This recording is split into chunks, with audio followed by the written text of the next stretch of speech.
নমস্কার সকলকে, Mithu's kitchen official চ্যানেলে আপনাদের সকলকে স্বাগত জানাই। আশা করি আপনারা যে যেখান থেকেই আমার এই ভিডিওটি দেখছেন আপনারা সকলে ভালো আছেন এবং সুস্থ আছেন।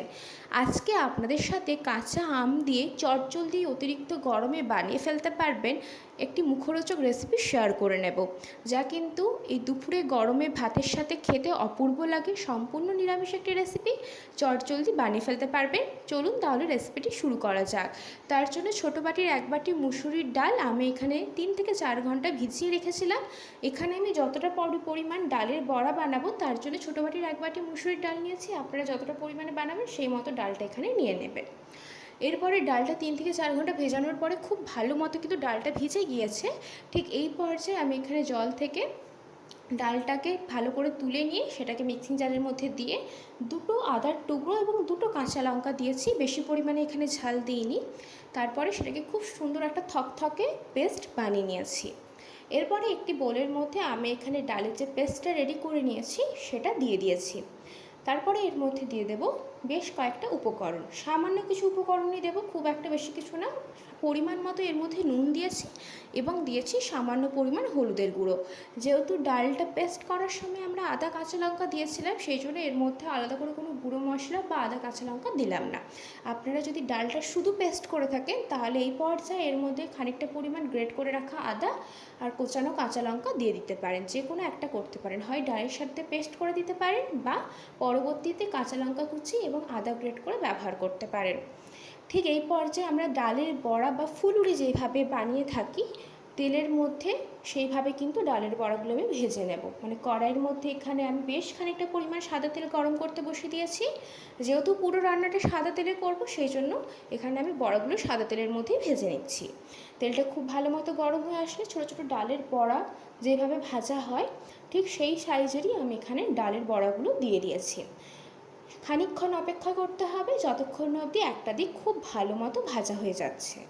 লো টু মিডিয়ামে ফ্লেমটা রেখে খুব সুন্দর করে একটা দিক যখন ভালো মতো ভাজা হয়ে যাবে তখন কিন্তু আমরা অপর দিকটা পাল্টে দেব। যতক্ষণ না অবধি খুব ভালো মতো একটা গোল্ডেন ব্রাউন কালার চলে আসছে ততক্ষণ অবধি ডালের বড়াগুলো ভেজে নেব। একটু লালচে করে ভাজলে কি হয়, বেশ মুচমুচে লাগে খেতে, আর ডালের বড়াগুলো কিন্তু খালি মুখে বেশ ভালো লাগে খেতে। মানে এই রেসিপিটা করতে করতে আপনারা হয়তো ডালের বড়া 2-3টে খালি মুখেই খেয়ে নিতে পারবেন, এতটাই টেস্টি হয় ডালের বড়াগুলোই। আর এই ডালের বড়ার রেসিপি কম বেশি আমরা সকলেই জেনে থাকি। খুব ভালো মতো কিন্তু আমাদের ডালের বড়াগুলো ভাজা হয়ে গিয়েছে। ঠিক এই পর্যায়ে আমি একটি পাত্রের মধ্যে ডালের বড়াগুলো তুলে রেখে দেব।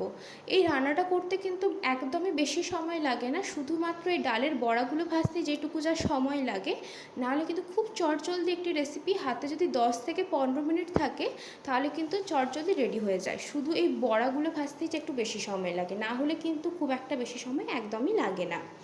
তারপরে আমি এখানে বাকি যে বড়াগুলো রয়েছে আর বাকি যে ডালের পেস্টটা রয়েছে সেইগুলোও কিন্তু একই পদ্ধতিতে গ্যাসের ফ্লেমটা লো টু মিডিয়ামে রেখে ছোটো ছোটো বড়ার আকারে দিয়ে দেব, যাতে করে আমাদের এই বাকি বড়াগুলো খুব ভালো মতো ভাজা হয়ে যায়। নিরামিষ একটি রেসিপি, অতিরিক্ত গরমে কিন্তু বেশি তরি তরকারি বা হিজিজাবি তরি তরকারি একদমই ভালো লাগে না। এরকম হালকা পাতলা যদি রেসিপি থাকে গরম ভাতের সাথে বেশ ভালো লাগে খেতে। আর এখন তো কাঁচা আমের সিজন, নানান রকম রেসিপি কাঁচা আমের আমরা বাড়িতে ট্রাই করছি, তাই ভাবলাম এই রেসিপিটা তো আমি বাড়িতে বানিয়েই থাকি মাঝে মধ্যে, আপনাদের সাথে রেসিপিটি শেয়ার করে নিই। আশা করবো আপনাদের রেসিপিটি ভীষণ ভালো লেগেছে। আর এই রেসিপিটি যদি বাড়িতে কেউ বানিয়ে থাকেন এর আগে, তারা কিন্তু কমেন্ট করে জানাতে পারেন এই রেসিপিটি আপনাদের কেমন লাগে। একটা দিক যখন বড়াটা খুব ভালো মতো ভাজা হয়ে যাবে তখন আমরা অপর দিকটা পাল্টে দেব, যাতে অপর দিকটাও খুব ভালো করে ভাজা হয়ে যায়। বড়ার সাইজটা আপনারা চাইলে এর থেকে একটু বড় সাইজেরও করতে পারেন, তবে আমার মনে ছোটো ছোটো করলে বেশ দেখতে ভালো লাগে এবং ভাজতেও সুবিধা হয়, সেই জন্য একটু ছোটো ছোটো আকারে ডালের বড়ার মতো আমি এখানে ভেজে নিয়েছি। আমি এখানে এরপরে কড়াইয়ের মধ্যে বেশ সামান্য পরিমাণ তেল নিয়েছি, যেহেতু অনেকটা পরিমাণ তেল লেগেছিল বড়াগুলো ভাজতে, তাই একদম 2 চামচের মতো সাদা তেল দেওয়ার পরে 3টে শুকনো লঙ্কা, 1 চামচ দিয়েছি 5 ফোড়ন এবং একটা তেজপাতা দিয়েছি। এই সমস্ত উপকরণগুলো 2 মিনিট মতো একটু নাড়াচাড়া করে ভেজে নেব, কারণ 5 ফোড়নের মধ্যে ভীষণ মিষ্টি একটা ফ্লেভার রয়েছে, সেই গন্ধটা যতক্ষণ না বেরিয়ে আসছে ততক্ষণ অবধি একটু অপেক্ষা করব। তারপরে এর মধ্যে দিয়ে দেব 4টে টুকরো করে রাখা কাঁচা আম। মানে এখানে আমি একটা মাঝারি সাইজের আম নিয়েছি, সেটাকে খোসা ছাড়িয়ে লম্বাটে করে 4টে টুকরো করে নিয়েছি। তারপরে এর মধ্যে দেব পরিমাণ মতো নুন এবং সামান্য পরিমাণ হলুদের গুঁড়ো, যাতে একটা সুন্দর হলদে কালার আসে সেই কারণে। নুন আর হলুদের গুঁড়োটা আমের সাথে খুব ভালোভাবে নাড়াচাড়া করে দেব। আর নুনটা এখন দিয়ে দেওয়ার কারণ, যেহেতু আমটা একটু নরমভাবে সেদ্ধ হবে, তাতে আমটা যেন তাড়াতাড়ি সেদ্ধ হয়ে যায়, সেই জন্য আমি এই পর্যায়ে নুনটা দিয়ে দিয়েছি। দেওয়ার পরে খুব ভালো করে নাড়াচাড়া করে নিয়েছি। এই পর্যায়ে দিয়ে দেব আমরা ডাল বাটার জলটা, মানে মিক্সিং জারের মধ্যে যে ডালটা পেস্ট করেছিলাম সেই মিক্সিং জার ধোয়া জলটা দিয়ে দিয়েছি। আপনারা যদি ডাল বাটা জলটা ব্যবহার করতে না চান, নর্মাল যে কোনো জল দিতে পারেন, মানে নর্মাল টেম্পারেচারে থাকা জল ব্যবহার করতে পারেন। এরপরে জলটা দেওয়ার পর যখন ফুটতে শুরু করবে, মিনিট 5 একটু নাড়াচাড়া করে ফুটিয়ে নিয়েছি, ঠিক সেই পর্যায়ে দিয়ে দেবো বড় চামচের 1 চামচ আখের গুড়। আমি বলবো চিনির পরিবর্তে এখানে আখের গুড়টা ব্যবহার করবেন। চিনি দিলে একরকম টেস্ট হয়, এবং আখের গুড় যদি ব্যবহার করেন তাতে কিন্তু বেশ অন্যরকম একটা টেস্ট আসে, সেই কারণেই এখানে আমি আখের গুড়টা দিয়েছি। আখের গুড়টা দেওয়ার পরে বেশ খানিকক্ষণ নাড়াচাড়া করে নেব। ঠিক এই পর্যায়ে কিন্তু আমাদের আমটাও ভালো মতন সেদ্ধ হয়ে গিয়েছে এবং নরম হয়ে গিয়েছে, এবং আখের গুড়টা যাতে ভালো মতো ফুটে আসে, মানে মিনিট 5 হাতে সময় নিয়ে একটু ফুটিয়ে নেব, যাতে করে গ্রেভিটা একটু ঘন হয়ে যায়। ঠিক এই পর্যায়ে আগে থাকতে ভেজে রাখা যে ডালের বড়াগুলো আমরা রেখেছিলাম, সেগুলো সব এক এক করে এই গ্রেভির মধ্যে দিয়ে দেব। এই ডালের বড়াগুলো দেওয়ার পরে 7 থেকে 8 মিনিট সময় নিয়ে একদম লো টু মিডিয়াম ফ্লেমে ফুটিয়ে নেব, যাতে করে এই যে গ্রেভিটা ডালের বড়ার মধ্যে ঢোকে এবং ভীষণ সুন্দর একটা ফ্লেভার আসে।